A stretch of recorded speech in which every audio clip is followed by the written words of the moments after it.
Hi there guys, I hope you are having a good day. Now Andy Ruiz Jr is looking to be a lot lighter now considering the way we saw him in 2019 against Anthony Joshua.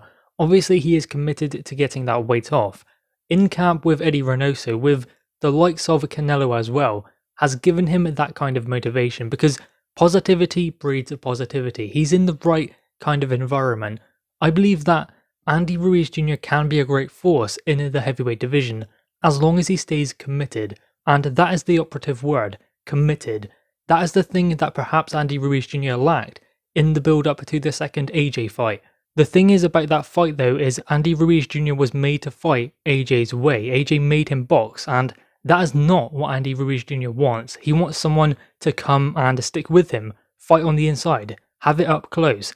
That is not what AJ done in the second fight. Ruiz needs someone to come and do what Anthony Joshua done in the first fight and make a fight of it. So there are other things that he can work on to ensure that there are ways he can close the gap when someone does box him, because Anthony Joshua, Tyson Fury, even the likes of Dillian Whyte and Joseph Parker, Joseph Parker in the past has given Ruiz problems. He beat him for the WBO World Championship. So someone who can box and has that to revert to seems to give Andy Ruiz Jr problems, because in the opening 3 rounds against Joseph Parker, Parker said that was like hell. He gave him so much trouble, but Parker adjusted. He started to box a lot more, move his feet, use his jab, and his ring craft as well, which meant that Andy Ruiz Jr could not close the gap as easily. Therefore, Joseph Parker started to gain back rounds, and it was that thing that Andy Ruiz Jr struggled with, although back then he was lighter than he was in the first AJ fight, or definitely the second one. So it's not all about his weight. There are other ways as well. There are things such as his positioning that can help him with his footwork, something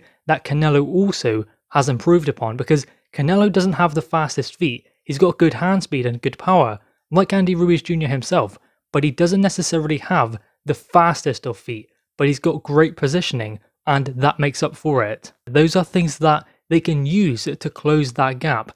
It's not necessarily focusing on what you don't do well and trying to improve it, but it's about using other things as well to improve that very thing. So he can lose weight, and yes, he will be a bit faster on his feet, but if he has a better positioning, that will help him also, and it all builds towards making him a more rounded fighter. Now, talking of Andy Ruiz Jr and him linking up with Team Canelo, Eddie Reynoso, Canelo Alvarez gave his assessment of Billy Joe Saunders. This is what he had to say. His style is very difficult. He's a lefty, so that makes it even more difficult. But I am a fighter who's fought against all kinds of styles. I am ready for any style. I just have to go to work. So that is his assessment of Billy Joe Saunders and his abilities. Obviously, he's not going to underestimate someone like Billy Joe Saunders, who many believe is the man to beat Canelo. I don't think anyone is picking anyone other than, say, Billy Joe Saunders or perhaps a David Benavidez to beat Canelo. I don't believe that Caleb Plant can beat him. I just don't see anything that he can do to trouble Canelo. He can give him questions that need to be answered, but I don't believe he can beat Saul Canelo Alvarez. But there is a possibility that Billy Joe Saunders can, and I do believe that David Benavidez also has a good opportunity to do so. And that's what we want. Canelo is ahead of them. We cannot stand back and say that Billy Joe Saunders is the guy to beat Canelo, because how has he ever proven that? He's had a good win over David Lemieux. That was a brilliant win. Andy Lee, great win as well, but Andy Lee retired after that. So it was a great performance and he won the world title, but still, there are question marks for Billy Joe Saunders that he will need to answer as well when he gets in with Canelo.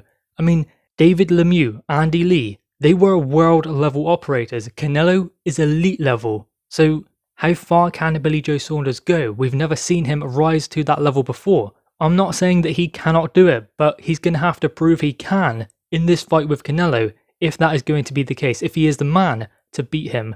Caleb Plant, that's an interesting fight for Canelo, maybe not making for the best matchup of styles.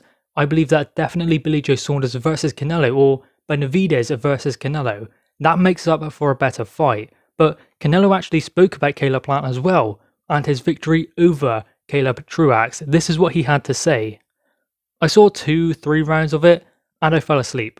So that's a short, snappy assessment of Caleb Plant's recent win over Caleb Truax. Is there going to be a problem with Billy Joe Saunders style, a pure boxer who is a lefty and can be extremely awkward. I believe that Canelo has improved a lot more, and when we were speaking about Andy Ruiz and his positioning, his movement, his footwork, and certain things that he needs to improve on, those are things that Canelo has actually done. He learned from his loss against Floyd Mayweather, and he's improved a lot since then. He's a different kind of machine than he was all those years ago. We are seeing the best Canelo, and it's hard to believe that anyone can beat him. There is always the possibility, but it is going to be extremely difficult. It's going to take someone truly special to come anywhere close to doing that. We've seen Canelo win in shutout performances in his last couple of fights. I mean, going up to light heavyweight did have its own set of problems. Canelo even admitted that when he fought Sergey Kovalev, but he's a junior middleweight, or that's how he started. He's gone up to middleweight and super middleweight, and then obviously light heavyweight as well. But Canelo's pure talent and work ethic is enough to bridge that gap. That is why he was still able to get the victory, even though there was a sheer size difference. I mean, he's like, what, 5'8", 5'9"?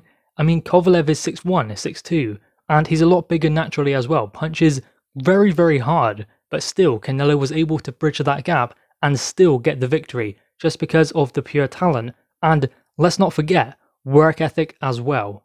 That is why it is always hard to bet against Canelo Alvarez. Guys, anyway, what are your thoughts on this? Make sure you leave your thoughts in the comments below, leave a thumbs up, and subscribe if you are new. Thanks guys.